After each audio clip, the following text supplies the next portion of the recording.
Welcome back to Kerbal Space Program, the hardest career series. Today's episode, going for the first manned orbit of the Moon with the Kemini 4 spacecraft waiting on Pad B. However, first of all, we need to launch the OPM, which is the larger version of the unmanned target vehicle we used to boost the previous Mercury flights around the Moon in the flyby mission. So we have the Titan 1 launch vehicle, a slightly larger booster to put the slightly larger two-manned command pod of the Kemini space program into orbit. First of all, we're going to launch OPM from Pad A, pack that in a low Kerbal orbit, about 150 kilometers circularized. Then we're going to launch Kemini 4 from Pad B, and then rendezvous, dock, and then use the OPM, the orbital booster module, to boost the Kemini spacecraft around the Moon and perform the capture burn to enter orbit around the Moon. We've also got two pieces of equipment, scientific equipment, to use and deploy around the Moon as well. So we should get some a decent bit of science back from this mission, which is what we need. We've also upgraded, so I'll write down to 42,000. So we've got two spacecraft waiting. We get some of the money back if we cover any of the parts from that, but we're down to 42,716 because I had to upgrade the R&D building because we need the better technology in one of the nodes especially, which is the precise engineering node, because we need the better communication equipment. We need the antenna, which gives about 22.4 gigameters, all for our future Eve as well as our Juno missions as well, so we can stay in contact for a little bit longer than our current technology allows us to. Okay, set to Pad A, launch the OPM. Once that's in safely in orbit, we'll head back to Pad B and launch Kemini 4 and then begin this mission properly.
Okay, so we're about to circularize. We've got about 8 minutes before we get onto the apparatus. Apparatus right now is just under 73 kilometers, and the apparatus is at 56. Let's get onto the apparatus, which I'll push the apparatus above the atmosphere and then continue to burn until we circularize 150 by 150 kilometers or thereabouts. So now we'll head back to Pad B, the space center, and launch Kemini 4 and actually start the mission properly.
Okay, so about to begin secularization. It looks like we're slightly ahead of the OBM. So let's go a little bit higher. So I'll go to about 160... No, about 160 kilometers circularized with the Kemini 4. And it should slow us down enough. 10 kilometers over. That should easily give us enough closure. Slows down just slightly enough, just so we can allow the OBM to catch us up a little bit. So 150, 160. Okay, 160. Well, that's fine. That's 10 kilometers at approximately above the OBM's altitude, although slightly higher. Okay, so once we get round to the apoapsis, we shall pull the apoapsis up to 160 kilometers. So we'll circularize 160 by 160 or so. And we shall wait to come into rendezvous contact range of the OBM and then begin docking.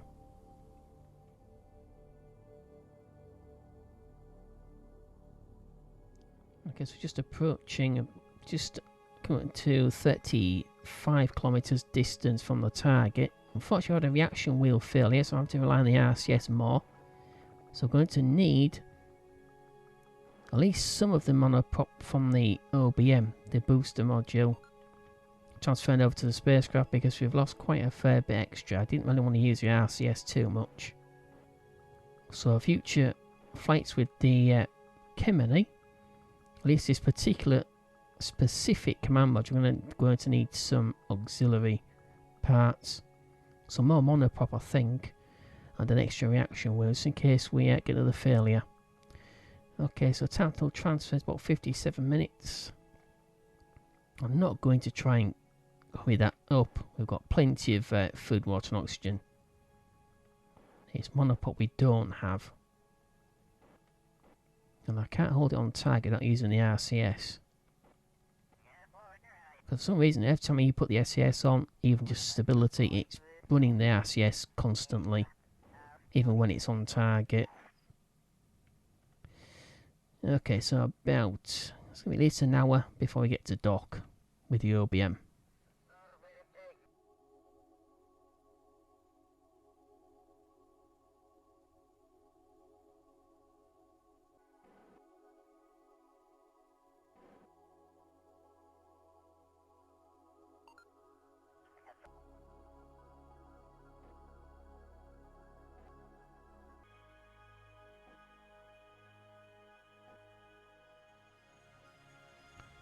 Okay, so docked at last. Took a little bit longer than normal because obviously we lost the reaction wheel. We've now got a reaction wheel on the booster though. Okay, so I want to control from here. So I'm going to control from the actual booster itself.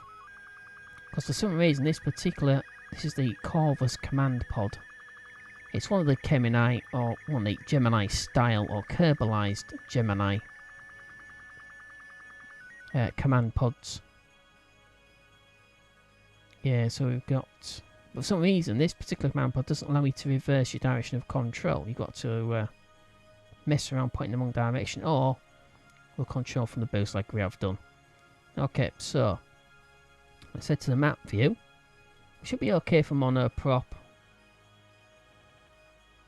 for the time being. We've got substantial electric charge storage. Yeah, so this crossfeed's already enabled, so that's fine. So we'll just draw off monopop tanks on the OBM first. But we shouldn't need to use the fuel cell for too long because we've got solar panels. We've got 4 of those on the OBM as well. Okay, set to the map view. We'll plot the Mun intercept. And then we'll begin the burn.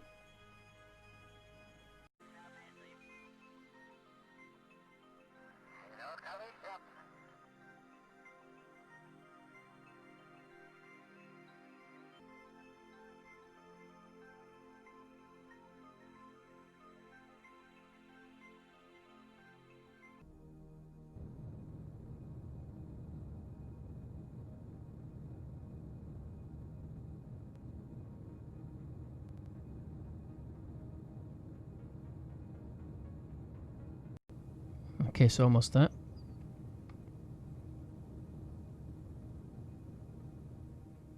Throttle back for the last few meters.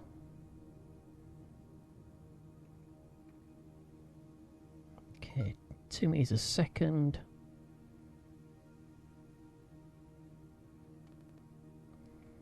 Perfect.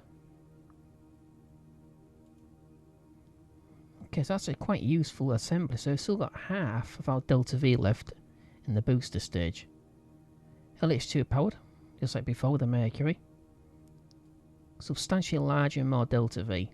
4,300 something Delta V, the full tank. We needed about 840 Delta V to outperform the TMI.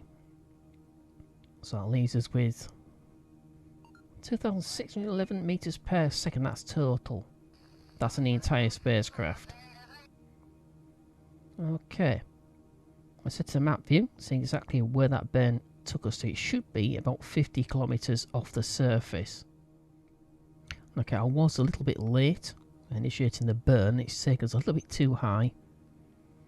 527.167 kilometers. And it's quite a short flyby as well, as you can see. What I'm going to have to do a mid-course correction. Use the LH2 stage again as the booster, so it can conserve as much Delta V in the spacecraft itself. I'm just going to push this a little bit closer. Also get a little bit, about, I would say about halfway, so about here. Perform a radial burn and push this towards the Mun. We don't need to be that sort of close, we're not going for landing, but it's still nice to get Rayson and Bob. Wants to take some pictures of the surface for Gene. A little bit closer, we can take those pictures a little bit clearer.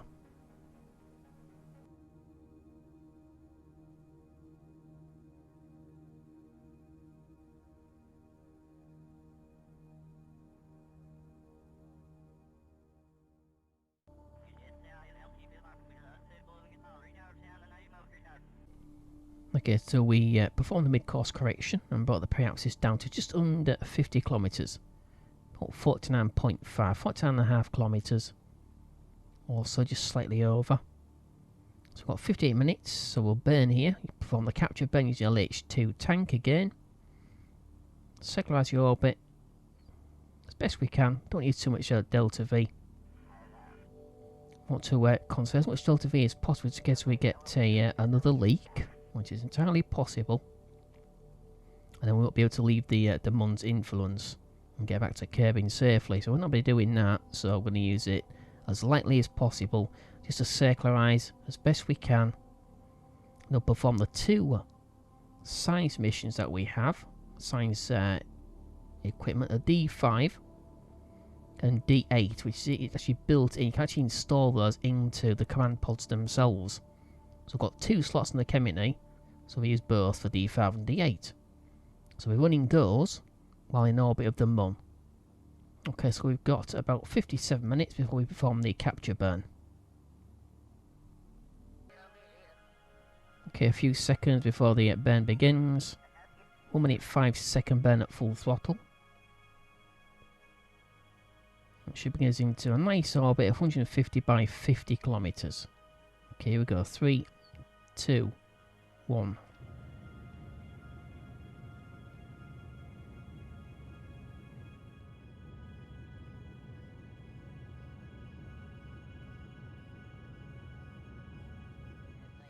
Okay, burn completed. We're in nice orbit, 149.1 or so by 49.5 kilometers. So 150 by 50 or so. Okay, so we're going to wait till we get around to the daylight side, then we'll begin the 2 science experiments and also do a bit of observation of the surface. And Bob's got some photos he needs to take as well for Gene.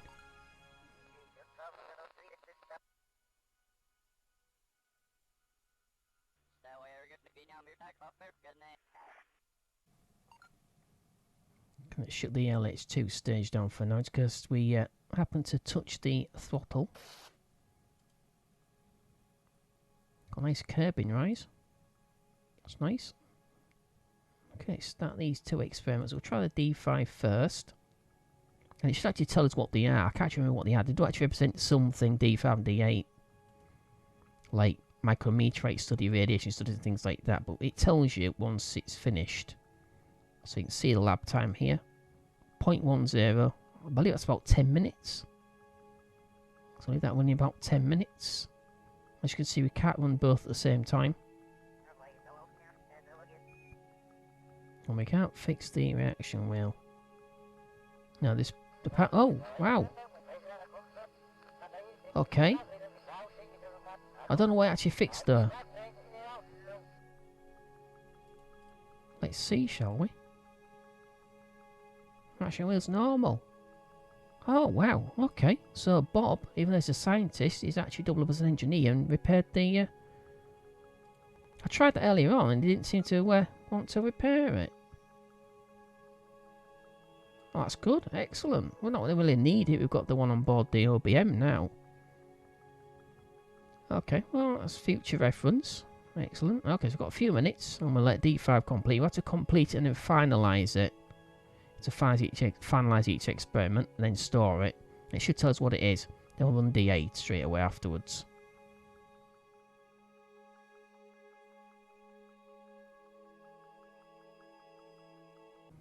Okay, so we have an NEOS alarm. So that's the science labs. That's the D5. So start occultation navigation. So that's stellar navigation. Okay, so that's what D5 is. Okay. Ew, no, I don't want to do that. So we've got to end D5. Then we have to finalise. Okay, so Kemini D5 start occultation and navigation while in space high over the Moon. The photometer using is susceptible to radio frequency interference. It's got 12 to recover or 0.8, so we're going to recover it. Because we're on D8.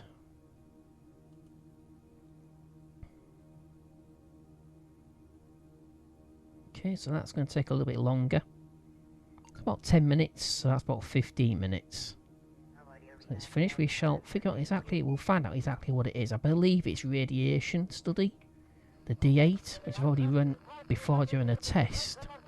Well, we shall have to say it's about 15 minutes.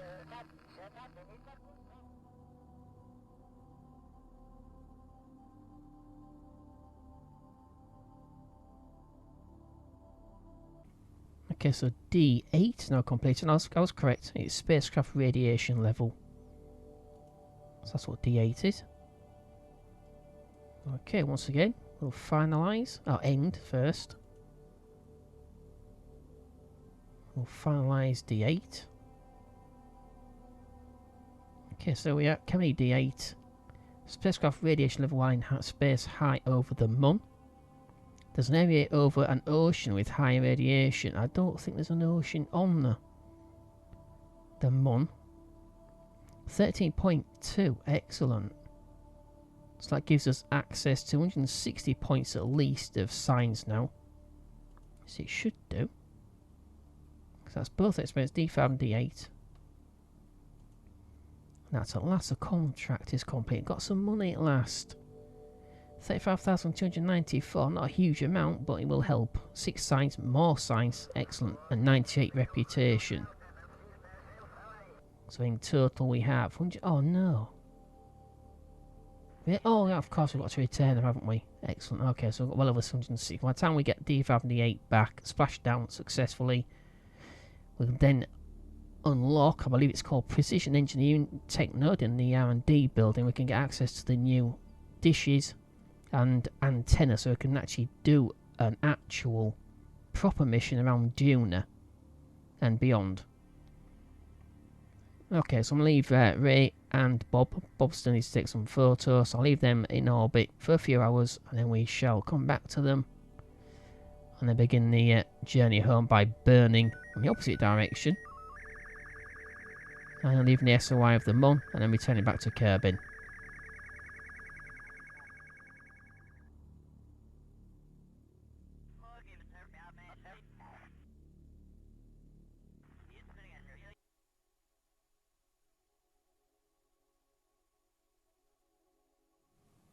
Alright, so it would seem we're getting part failures on a regular basis now. Just had a battery short on the OBM. So we've got 4 of those. Each of them carries about 120 or so electric charge, I believe. Just here. Oh no, 37.5 as well out there. So that's one that's shorted out. So that's now useless. We've still got at least, I'll say, 1 to 2 days to get back to Kerbin. So I think we're going to cut this mission short. So hopefully Bob's got his pictures, because we're going to perform the leaving or the departure burn and head back to Kerbin as quickly as possible before anything else fails. Okay, we have LH2 stage burn plotted. 315.9 meters per second. We've got more than that. Many in the booster. 80.442 meters. The reason why I've done now and burning down to 35 kilometers to re-enter Kerbin's atmosphere. So what we're going to try and do, I'm going to try and get the LH2 booster back. It's quite an expensive piece of kit to sort of leave wandering around or burn up in the atmosphere. So we're going to get so far along, about 250 kilometers, something like that. I'm going to separate the 2 spacecraft out. I'm going to burn using the Kemini engine. Bring it down to 35 kilometers, get the Kemini back, and then come back to the OBM, the orbital booster module, and try and get that back as well, because with these Mark 1 airlocks, these airlock modules that we're using, they've got parachutes included with them. And I'll set the parachute up on the OBM as well as the Kemini. So I'm hoping I can just get some of that back. Maybe the engine, it's quite an expensive engine. Liquid engine. That's why liquid hydrogen burning engines are very expensive compared to the standard liquid fuel and oxidizer burning versions. So I'd like to try and get that back. Either way, we'll try it. We'll see if we can get something back at least. Okay, so we've got 52 minutes coming down to before we depart the moon.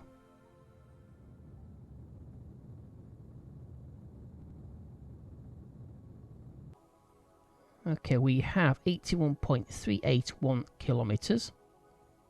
And it's going to take us 4 hours, 29 minutes and 30 seconds coming down to. So about an hour and a half or so short of a full Kerbin day. So it's going to take a few hours. Not as long as it took to get here, of course. Because obviously we're falling back, as I already explained that in previous episodes. Right, so hopefully nothing else breaks down. But we're going to leave them to head back to Kerbin. Hopefully we're going to get the LH2 booster back as well.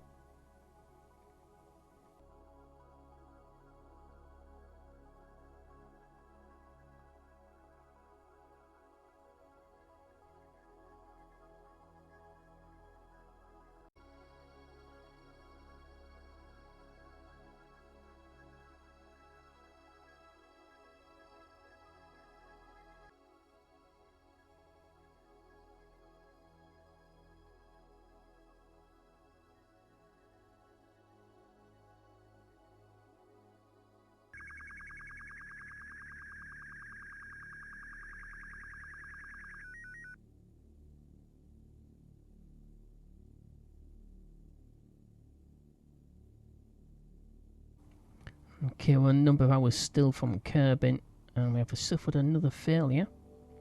The command pod has suffered a short circuit, so we've lost 450 electric charge that we should have. And the command pod, it can't be repaired. I've already tried. No, it can't be repaired. So we repaired the reaction wheel, but unfortunately the batteries on board the command pod itself cannot be repaired, so Bob can't manage that. So he's a slightly higher, yeah, he's only level 1, so I'm not surprised. I was very surprised that he could even repair the reaction wheel, actually, because he's only a scientist. He's not an engineer.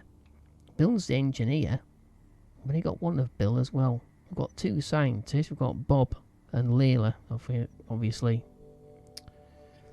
Well, hopefully nothing else fails, because well, we're going to be short on electric charge during re-entry anyway. We're going to have to separate the module, the service module, from the spacecraft, and that's going to leave us with just, well, no electric charge here. So hopefully we can get them back safely. Okay, so about 400 kilometers. going to burn to about 35 kilometres. So I'm not going to separate the spacecraft from the OB. I'm going to use the LH2 out of here. I'm just dumping it. I'm going to use it to bring both spacecraft down to about 35 kilometres if we can.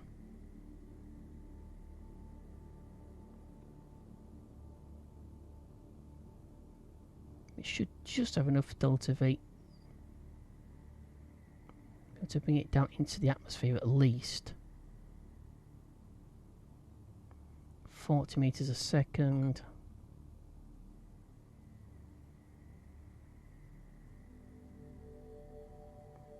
You might have to go around a few times. If we need to, I will burn with the spacecraft's engine as well. It's like I might just need to.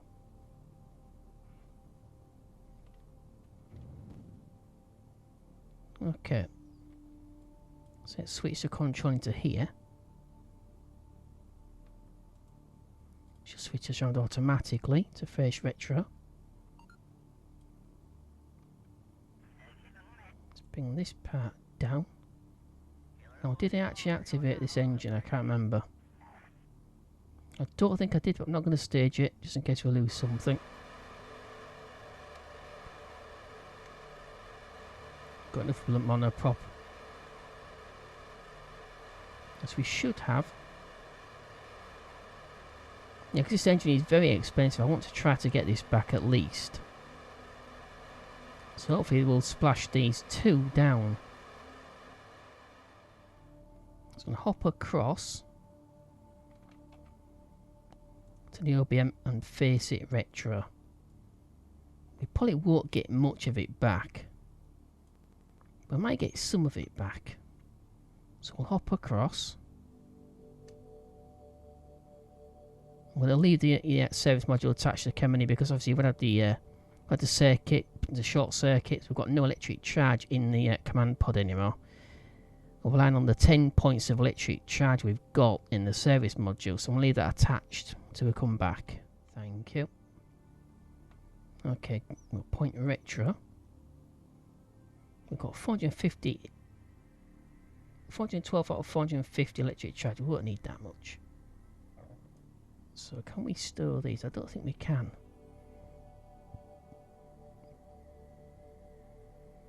No, we can't. So we're going to lose these solar panels at least. Hopefully nothing else. Okay, so I'm going to leave this. I'm going to pop back to Kemini 4.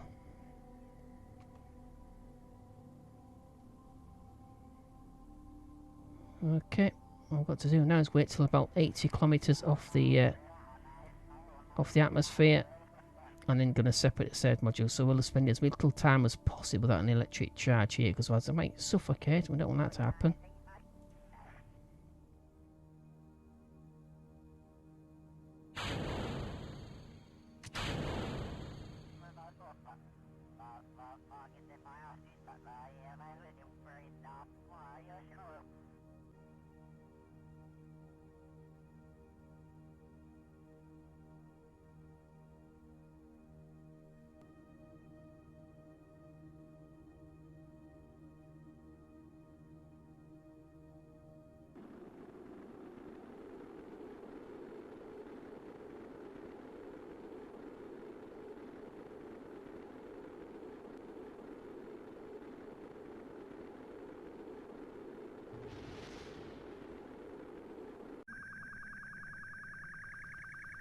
Okay, so I believe we got the booster back. Stage destroyed, stage recovered. No, stage destroyed was the service module for the Kemini. Just activate these. I've got to activate the chutes. So I've armed the chutes. Stage value 2,413.9. What did we actually get? Oh, the custom probe core back. Neutral Mark 1 bit in line, adapter, customizable knot girder, procedural hollow truss. Ah, we didn't get the engine back. No, we've got the monopropellant tanks. Well, 4 battery banks, which one of them filled. Quinitron, Macron docking port, inline reaction wheel small. With the adapter pieces, custom not girder, procedural hollow truss, payload adapter, and the probe core.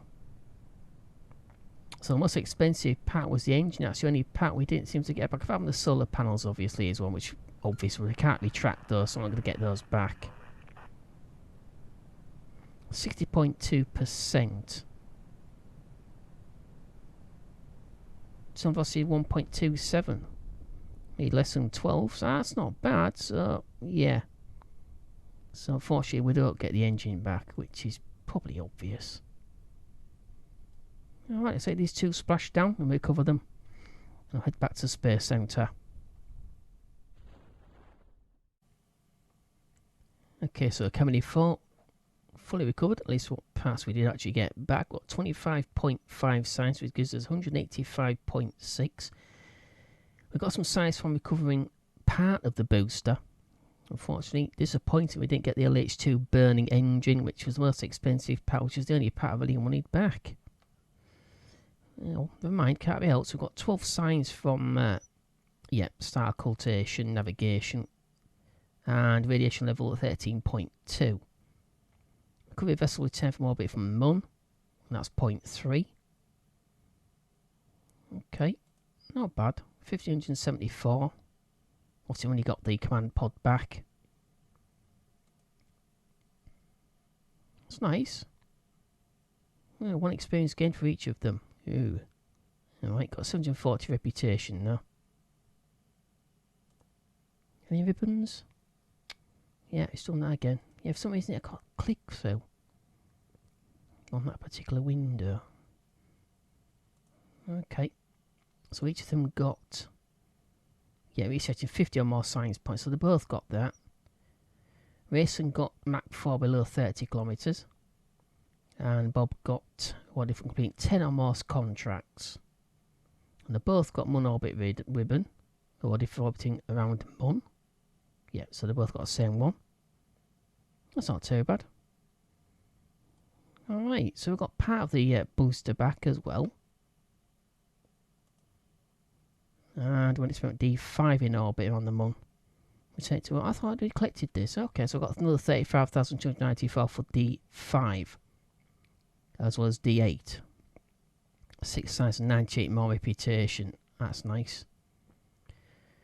Phew. Okay, so at this point we didn't get the LH2 burning engine back, but we did get the rest of the booster minus the solar panels. Right, so 124,658. That's nice. Okay, so we can start unlock. We use 160 of these to unlock. Very quickly, I'll show you exactly what we will need. Let's move the camera down. Thank you very much. So we need precision engineering. It's going to take a while to unlock this though.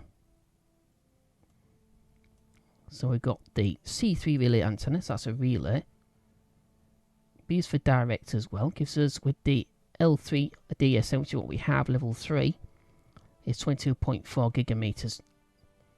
Combinable is only 0.75. So you get 75% of whatever the extra dishes or antennas you add to it. And the antenna here, 22.4, which is a direct. So a combination of these two will get us to Juna, and stack another of them on. Two of these and two of these, or one of these and two of these. Should easily get us to Juna. It's the closest approach anyway. Hopefully. So we'll start that. 160 days. Oh my word. Oh well. Yeah. Okay. 160 days to unlock the new antennas and dishes. Alright, that's the end of this episode. Hope you enjoyed. If you did, don't forget to click like. I put my teeth in first. It is appreciated very much. Don't forget to subscribe to the channel if you do enjoy the content. It's also very much appreciated. Also sharing with your friends on Twitter, Facebook, wherever. Does help the channel grow immensely. It's very, very much appreciated. Don't forget I have Discord, Facebook and Twitter. I spend most of my time on Twitter now. I don't really spend much time on Facebook or Discord, to be perfectly honest. Alright, so you found a link to all three of those platforms on the bottom and front page of the channel. Want to leave a comment, ask a question, you're more than welcome to do so, as always. Alright, so once again, thank you for watching. We'll see you in the very next episode. In the meantime, as always, take care, and bye-bye.